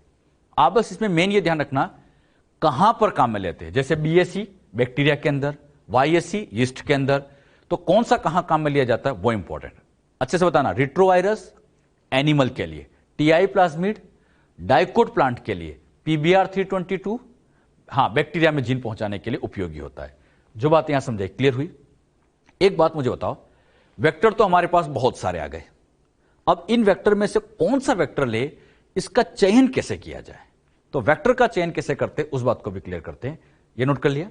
अगला पॉइंट हम लेते हैं, संवाहक का चयन निम्न पे निर्भर करता है। दो बातें, पोषी कोशिका मतलब होस्ट सेल, और दूसरा वांछनीय जीन का आकार। इस बात को आप ऐसे समझो, मान लीजिए मेरे पास एक जीन है 15 केबी की। कितने केबी की है? 15। अच्छा, और यहां पर इस जीन को मुझे होस्ट सेल के अंदर पहुंचाना है। होस्ट मतलब बैक्टीरिया के अंदर। यहां जो होस्ट है वो एग्जैक्टली बैक्टीरिया है, मतलब ये जीन हम इस बैक्टीरिया में पहुंचाना चाहते हैं, और हमारे पास यहां पर वेक्टर कई सारे हैं। हमारे पास वेक्टर कौन कौन है उपलब्ध? पीबीआर है, लैम्ब्डा फेज है, टीआई प्लाज्मिड है, रिट्रोवायरस है। अब मुझे सोच समझ के बताना, बैक्टीरिया में पहुंचाना है, क्या हम टीआई प्लाज्मिड का यूज करें? नहीं करेंगे, क्योंकि यह तो प्लांट में काम आता है। क्या हम रिट्रोवायरस का यूज करें? नहीं करेंगे, क्योंकि वो तो एनिमल्स में काम आता है। यानी इन वेक्टर में से कौन सा वेक्टर लिया, ये आपने इस होस्ट के आधार पर निर्णय लिया। आपने क्या सोचा, बैक्टीरिया में पहुंचाना है तो इनको तो हटा दो, इनका यूज नहीं करेंगे। तो इनमें से कौन सा वेक्टर लेना है, हम किस बात से डिसाइड करते हैं कि होस्ट क्या है। अच्छा, मैं कहता प्लांट में पहुंचाना है तो आप इसका यूज कर लेते, एनिमल में पहुंचाना है इसका यूज कर लेते। तो किसके अंदर जीन पहुंचाना है उसके आधार पर हम होस्ट का चयन करते हैं, और उसके आधार पर हम वेक्टर का चयन करते हैं, होस्ट के आधार पर। एक और खास बात, अब मान लीजिए हमें बैक्टीरिया में पहुंचाना है, यह भी काम में ले सकते हैं, यह भी काम में ले सकते हैं, लेकिन अब इनमें से कौन सा काम में लेना है यह साइज पे भी निर्भर करेगा। बताओ, जीन की साइज 15 केबी की है। 15 केबी मतलब, हां अरे ये पीबीआर तो 0.5 से लेकर 8 केबी तक ही काम करता है, ये तो 8 से बड़ा है ना, इसका मतलब पीबीआर का भी यूज नहीं करेंगे। यानी 15 केबी को पहुंचाना है तो हम इस लैम्ब्डा फेज की हेल्प से यहां पहुंचाएंगे। तो मुझे बताओ, हमने यहां पर कौन सा वेक्टर काम में लिया, कौन सा वेक्टर काम में लिया? दो बातों से डिसाइड किया। एक तो होस्ट क्या है, होस्ट जैसे बैक्टीरिया ये उड़ा दिए, और साइज भी तो देखी, साइज देख रही कि ये थोड़ी बड़ी है तो पीबीआर को उड़ा दिया। तो इसका मतलब कौन सा संवाहक लेना है दो बातों पर निर्भर करता है, एक तो होस्ट क्या है और वांछनीय जीन की साइज क्या है। इस आधार पर हम वेक्टर के चयन करते हैं। तो वेक्टर की बच्चों मैंने आपको सारी बातें समझा दी, क्या क्या विशेषता है और उसके क्या क्या एग्जाम्पल्स है, ये सब आप अच्छे से याद भी रखें, इंपॉर्टेंट है। बायोटेक्नोलॉजी में बच्चों हम टूल समझ रहे थे, इन्हीं टूल्स के अंदर नेक्स्ट टूल आता है वांछित जीन। वांछित जीन इंग्लिश में कहें तो डिजायर्ड जीन। वांछित जीन कह सकते हैं या इसे और भी नाम दे सकते हैं, वांछित जीन, अभिरुचि जीन, जीन ऑफ इंटरेस्ट, बाहरी DNA, align DNA, desired gene, foreign DNA, कुछ भी आप नाम दे सकते हो। वांछित जीन सबसे कॉमन नाम, या डिजायर्ड जीन इंग्लिश में आप कह सकते हो, बाकी तो इसको और नाम से भी जानते हैं। डिजायर्ड जीन बच्चों वो जीन है जिसे हम होस्ट सेल में पहुंचाने वाले हैं। अब बात आती है, जैसे मान लीजिए कोई कंपनी इंसुलिन का निर्माण करना चाहती है, तो उसके लिए वांछित जीन इंसुलिन की जीन होती है। अब बात आती है इंसुलिन की जीन को कहां से लाया जाए। लाएंगे तो अपनी सेल में से, लेकिन अपनी सेल में से उसको कैसे बाहर निकाले, किस तरह से इंसुलिन के जीन निकाल सकते हैं, इसके क्या क्या तरीके हो सकते हैं वो आपको समझाते हैं। वांछित जीन को प्राप्त करने, वांछित जीन वह जीन जिसे कोशिका में स्थानांतरित किया जाता है, निम्न विधियों द्वारा इसे उत्पन्न किया जा सकता है। उसमें पहली विधि आती है यादृच्छिक विधि, इंग्लिश में कहें रैंडम मेथड। दूसरी आती है cDNA फॉर्मेशन मेथड, cDNA का निर्माण करें। और तीसरा तरीका आता है सिंथेटिक मेथड या artificial synthesis of gene. Gene को आज के टाइम हम आर्टिफिशियली बना लेते हैं। तो याद रखना, जो अपनी वांछित जीन है जिसे हम होस्ट में पहुंचाने वाले हैं, 3 तरीके से प्राप्त कर सकते हैं। कौन कौन से तरीके होते हैं? या तो रैंडमली, या cDNA का यूज करके, या हम आर्टिफिशियली भी उसको सिंथेसाइज कर सकते हैं। तो 3 तरीके से हम यहां पर डिजायर्ड जीन को प्राप्त कर सकते हैं। इसमें सबसे पहला तरीका होता है रैंडम मेथड। ये कैसे काम करती है पहले इसको समझते हैं। रैंडम मेथड, रैंडम मेथड का मतलब होता है कि हम सेल में से, अपनी सेल में से रैंडमली उस जीन को ढूंढ के लाएं। लेकिन उस जीन को आप बच्चों तभी ढूंढ सकते हैं जब उस जीन का आपको हल्का सा नॉलेज हो, और ये नॉलेज आप ह्यूमन जीनोम प्रोजेक्ट से प्राप्त कर सकते हैं। अच्छा, हल्का सा नॉलेज से क्या मतलब? जैसे मान लीजिए ये हमारे पास डिजायर जीन है, वांछित जीन है, तो उस वांछित जीन की कम से कम आपको उसकी साइज पता होनी चाहिए। जो भी वांछित जीन है उसकी साइज पता होनी चाहिए। समझाने के लिए लिया कि ये साइज यहां पर 15 KB की है, 15 KB की है, सिखाने के लिए कि 15 KB की साइज है। अच्छा, ये साइज कहां से पता कर सकते हैं? ह्यूमन जीनोम प्रोजेक्ट में हर जीन का पता कर चुके, तो वहां से पता कर सकते हैं। इवन इस जीन में क्या सीक्वेंस है, क्या अनुक्रम है, वो भी पता कर लो। अच्छा, ह्यूमन जीनोम प्रोजेक्ट से हर जीन के बारे में पता किया गया है, इवन इसकी सीक्वेंस भी पता कर लो। मान लीजिए इसकी सीक्वेंस आ गई GAATTC, इस तरह से कुछ सीक्वेंस आई है। GAATTC इस तरह की कुछ सीक्वेंस यहां पर आई है, C, फिर यहां A, फिर T, इस तरह की सीक्वेंस यहां पर आई है। ये आपको हल्का सा आइडिया मिल गया। अब आप क्या करोगे? सबसे पहले ये पता होना चाहिए आपको हल्का सा आइडिया। सबसे पहले सेल में से DNA को बाहर निकालेंगे, DNA बाहर आ गया। अब इसे DNA को सबसे पहले आरी से काटेंगे, ये आरी से टुकड़े टुकड़े बन गए। अब इन्हीं टुकड़ों में हमारी डिजायर्ड जीन है, लेकिन कोई डिजायर्ड जीन चमकती तो है नहीं, तो हमें कैसे पता चलेगा कि इसमें से वांछित जीन कौन सी है? तो अब हम यहां पर क्या करेंगे? जेल इलेक्ट्रोफोरेसिस कर देते हैं। जेल इलेक्ट्रोफोरेसिस में याद करो, हम अगेरोस की ऐसी जेल बनाते थे, एक तरफ यहां लगा देते थे नेगेटिव इलेक्ट्रोड, एक तरफ पॉजिटिव इलेक्ट्रोड, और इसमें से छोटे छोटे वेल्स या गड्ढे बना देते थे। इन गड्ढों के अंदर इन DNA को यहां डाल दिया जाएगा, जितने भी टुकड़े हैं सबको यहां डाल देंगे। अब जो साथ ही साथ यहां पर क्या करते हैं? मार्कर DNA लेते हैं। मार्कर DNA जिसकी साइज हमें पता होती है, और ये मार्केट से लेके आते हैं, ये कंपनी वाले बना के रखते हैं। तो मार्कर DNA लेके आते हैं, उस मार्कर DNA को यहां रन करा लेते हैं। अच्छा, मार्कर DNA में ध्यान रखना, जो सबसे छोटी साइज का है, समझाने के लिए कि 5 KB का है, उससे ऊपर वाला 10 KB का, उसके ऊपर वाला 15 KB, उससे बड़ा 20 KB, उससे बड़ा 25 KB, मतलब इस तरह की साइज उनकी फिक्स होती है। 5, 10, 15, 20, 25 इस तरह की होती है। अब यहां पर इस डिजायर्ड जीन को लेंगे और इनको उठा के यहां पर ट्रांसफर कर देंगे। अच्छा, जेल इलेक्ट्रोफोरेसिस में डाल दिया गया। अब यहां खास बात क्या है, मुझे बताओ, यहां पर साइज अपनी डिजायर्ड जीन की कितनी है? 15 KB। तो आप ऐसे देख सकते हो, ये जो 15 KB है, इस 15 KB के ठीक सामने, 15 KB के ये ठीक सामने वाला, ये जो ठीक सामने वाला आपको दिख रहा है, ये वाला एक तरह से 15 KB का ही होगा, और उसके सामने वाला 15 KB वाला ही तो होगा। तो इसका मतलब एक आइडिया लग सकता है कि ये अपनी वांछनीय जीन हो सकती है। कैसे पता कर लिया? हमारी जीन की साइज 15 KB है, तो जो 15 KB के सामने आया वही अपनी वांछनीय जीन होगी। अब क्या करेंगे? यहां से बच्चों इस जेल को कट करेंगे, यहां से इस जेल को कट करेंगे। अच्छा, यहां से इसको ऐसे कट करेंगे, चाकू की हेल्प से जेल को आसानी से काट देते हैं। इसको जब यहां से ऐसे कट करते हैं तो कट करते ये बाहर आ गया, फिर इसको यहां पर मेल्ट करते हैं, पिघला देते हैं, और पिघलाने की वजह से DNA बाहर आ गया। तो जेल में से DNA को बाहर निकाल दिया जाता है। इस प्रक्रिया को हम इल्यूशन, हिंदी में कहें तो क्षालन कहा जाता है। यह नाम पहले भी आया है, इल्यूशन, क्षालन। जेल में से DNA को बाहर निकालना क्या कहलाता है बच्चों? इल्यूशन, हिंदी में कहें तो क्षालन। अब ये वाली जो जीन है अपनी एक तरह से वांछनीय जीन है। अब ये वांछनीय जीन है, इसका हमें बच्चों आइडिया लग गया, लेकिन ये कंफर्म नहीं हुआ। अब बात आती है इसको कंफर्म कैसे करें। तो इसको कंफर्म करने का एक सबसे बढ़िया तरीका है कि इस टुकड़े को उठा के ऑटोमेटेड DNA सीक्वेंसर इस मशीन के अंदर रख दो। मतलब इस टुकड़े को उठा के इस ऑटोमेटेड DNA सीक्वेंसर इस मशीन के अंदर रख दो, और इस मशीन में रखने के बाद याद हो automated DNA sequencer machine Sengar के सिद्धांत पर कार्य करती थी। जब ये डीएनए उठकर यहां पर रखेंगे तो यहां पर इस डीएनए को उठा के रखा, यहां पर इसको कंप्यूटर से जोड़ दिया जाएगा, फिर कंप्यूटर पे एक सीक्वेंस पता चलेगी। मान लीजिए वो सीक्वेंस यहां पर हमें यही मिली, कौन सी वाली, GAATTC, फिर क्या आ रहा था, AT, इस तरह की सीक्वेंस यहां पर मिल रही थी। यहां पे ये डीएनए ऐसे नीचे गया, कंप्यूटर पे सीक्वेंस मिली, यही मिली। अब बताओ यहां की सीक्वेंस और ये जो हमने पहले पता थी सीक्वेंस सेम है, और सेम सीक्वेंस है, तो हम कंफर्म करके कह सकते हैं कि यही जीन एग्जैक्ट इंसुलिन या अपनी वांछनीय जीन है। तो वांछनीय जीन को हमने कैसे प्राप्त किया? पूरे डीएनए को काटा, बहुत सारे टुकड़े मिले, इन टुकड़ों में से हमने उसको रैंडमली ढूंढा। और कैसे ढूंढा एक बार फिर बताता हूं। मार्कर डीएनए रन कराते हैं, मार्कर डीएनए की साइज हमें पहले से पता होती है। यहां अपनी वांछनीय जीन को डाल दिया, इसके 15 केबी की है तो 15 केबी वाली ही अपनी वांछनीय जीन होगी। एक आइडिया लगता, कंफर्म नहीं होता, आइडिया लग जाता है।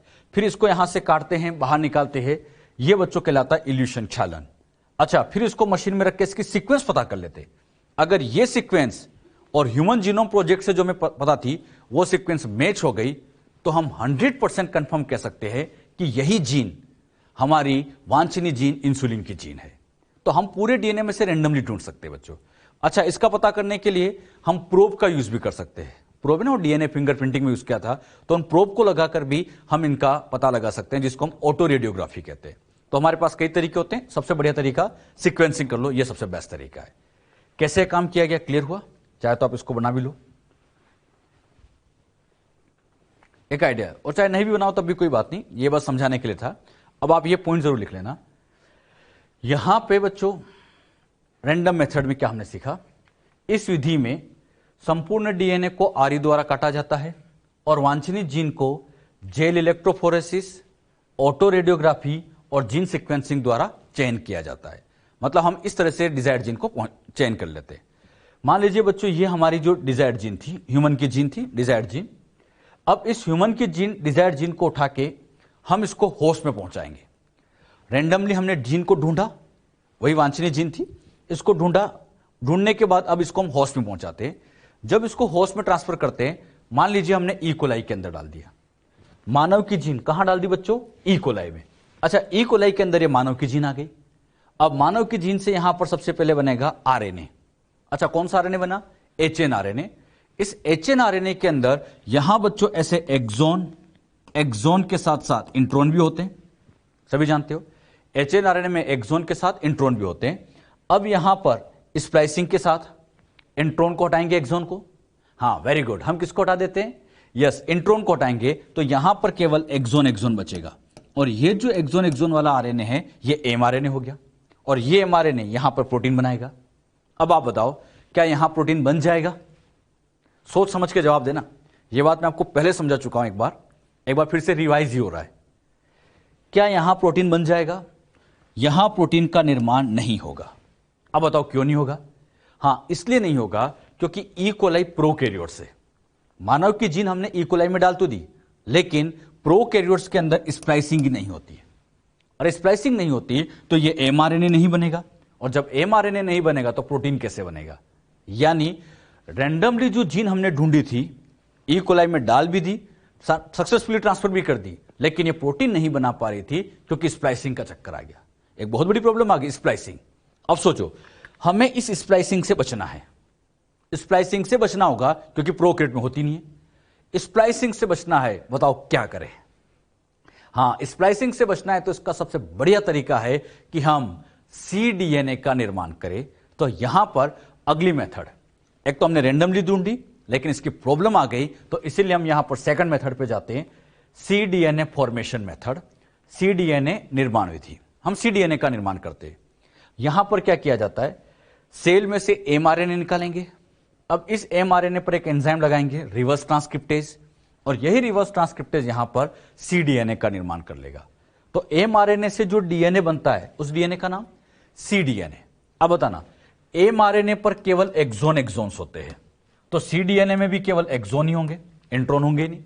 और इसको उठा के अब बच्चों हमने ई कोलाई में ट्रांसफर किया, cDNA को उठा के ई कोलाई में डाल दिया। अच्छा, अब यहां पर जब आरएनए बनेगा तो इस आरएनए में केवल एक्सोन एक्सोन ही होंगे, क्योंकि इसमें भी एक्सोन ही है, इसमें केवल एक्सोन होंगे। इंट्रोन है ही नहीं। अच्छा, इंट्रोन है ही नहीं तो स्प्लाइसिंग की जरूरत ही नहीं, स्प्लाइसिंग से बच गए। और स्प्लाइसिंग करने की जरूरत नहीं है तो ये डायरेक्टली सक्सेसफुली प्रोटीन बना देगा। तो हमने क्या सीखा?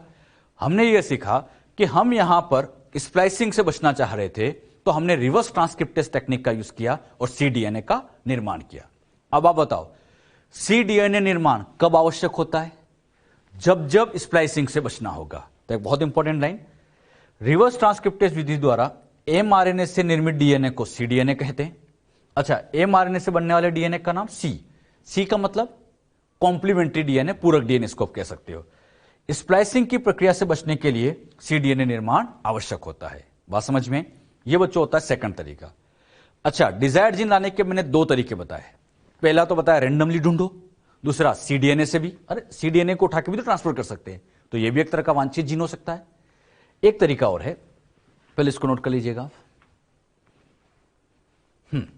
अगला तरीका आता है और वो है संश्लेषण विधि, जीन का कृत्रिम संश्लेषण।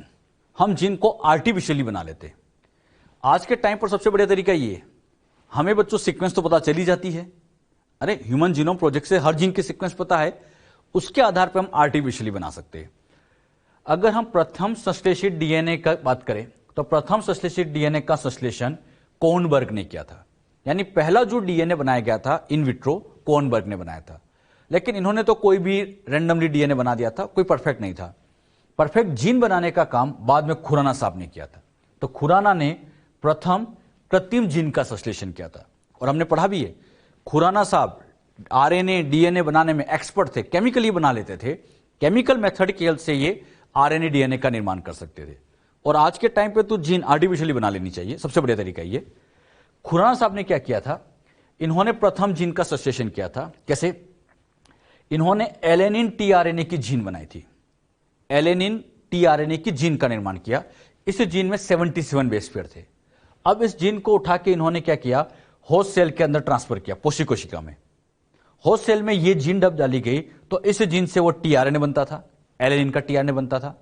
लेकिन प्रॉब्लम ये आई कि जब इन्होंने पहली वाली, ये आर्टिफिशियल जीन थी, इस जीन को उठा के जब पोषी कोशिका में डाला तो यहां पर ये टीआरएनए का निर्माण नहीं कर रही थी। मतलब ये जीन फंक्शनल या सक्सेसफुल नहीं हुई थी।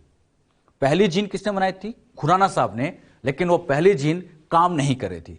और पहली बार जब चीजें बनाते हैं तो दिक्कतें तो आती हैं। तो हो सकता है इनसे प्रमोटर प्रॉपर ना लगाओ, कुछ ना कुछ प्रॉब्लम आई होगी।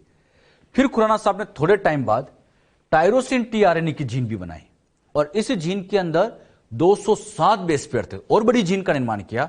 और इसको उठा के इन्होंने फिर से बच्चों पोषी कोशिका में डाला। लेकिन इस बार यह सक्सेसफुली टीआरएनए का निर्माण कर रही थी। यानी पहली जीन जो खुराना साहब ने बनाई थी वो काम नहीं कर रही थी, कुछ प्रॉब्लम आ गई थी। बाद में जब जीन बनाई गई तो सक्सेसफुली काम भी कर रही थी। अब बताओ ये जीन कैसे बनाई गई? बिल्कुल केमिकल को जोड़कर आर्टिफिशियली बनाई गई, कृत्रिम रूप से। खुराना साहब जब उस जमाने में जीन बना सकते थे तो आज के टाइम तो सबसे बढ़िया तरीका यही है कि आर्टिफिशियली बना लो। ह्यूमन जीनोम प्रोजेक्ट से सीक्वेंस पता कर लेंगे और सबसे बेस्ट तरीका आर्टिफिशियली हम जीन का यहां पर निर्माण कर सकते हैं। क्लियर? तो हमने जो सीखा इसके पॉइंट लिख लीजिएगा। 2 पॉइंट तो लिख चुके हैं। इन्होंने एलेनिन टीआरएनए की जीन का संश्लेषण किया था जिसमें 77 क्षार युग्म थे। हालांकि वह कोशिका में क्रियाशील नहीं थी। बाद में इन्होंने 1979 में खुराना साहब ने टायरोसिन टीआरएनए की जीन बनाई थी जिसमें 207 बेस पेयर थी और यह क्रियाशील भी था। और खुराना साहब जब उस जमाने में बनने लग गए तब से लेकर अब तक तो कई कृत्रिम जीन का संश्लेषण किया गया। यानी डिजायर्ड जीन लाने के मैंने आपको 3 तरीके बताए। पहला तरीका क्या बताया? हां, रेंडमली ढूंढे। दूसरा तरीका cDNA से बना सकते हैं और तीसरा तरीका आर्टिफिशियली बनाए। कौन बढ़िया है? सबसे बढ़िया आर्टिफिशियली, क्योंकि इसमें ज्यादा मेहनत नहीं लगती है बस, और इसमें गड़बड़ भी नहीं होती है। बस आप सीक्वेंस पता कर लो, आर्टिफिशियली बना लो और बनने के बाद होस्ट में डाल देंगे तो हम आर्टिफिशियली भी जीन का निर्माण कर सकते हैं। यह भी एक बहुत अच्छा तरीका माना गया है। जो बात यहां समझाए, क्लियर हुई? हम बच्चों बायोटेक के टूल्स के बारे में, उपकरण के बारे में समझ रहे थे। इसमें मैं आपको 3 टूल समझा चुका हूं। अगला टूल्स हम यहां लेते हैं, वो आता है होस्ट सेल। अब होस्ट सेल किसको कहते हैं? पोषी कोशिका। हां, जिसमें वांछनीय जीन को ट्रांसफर करते हैं, वह कोशिका जिसमें वांछनीय जीन को प्रविष्ट कराया जाता है। अब ये होस्ट सेल क्या क्या हो सकती है? तो ये हो सकती है बैक्टीरिया की सेल, प्लांट की सेल, एनिमल की सेल, यीस्ट की सेल, इनकी सेल हो सकती है। तो बैक्टीरिया, प्लांट, यीस्ट, इन सब की सेल जो होती है ये अपने आप में एक तरह की होस्ट सेल ही होती है। बात समझ में? तो होस्ट सेल का भी हम यहां पर यूज कर सकते हैं। जो बातें अभी तक यहां पर आपको समझाई गई है ये बच्चों बायोटेक के टूल्स थे, ये बायोटेक के टूल्स थे। अब आगे के लेक्चर में हम ये समझेंगे कि बायोटेक एग्जैक्टली परफॉर्म कैसे की जाती है। क्लियर?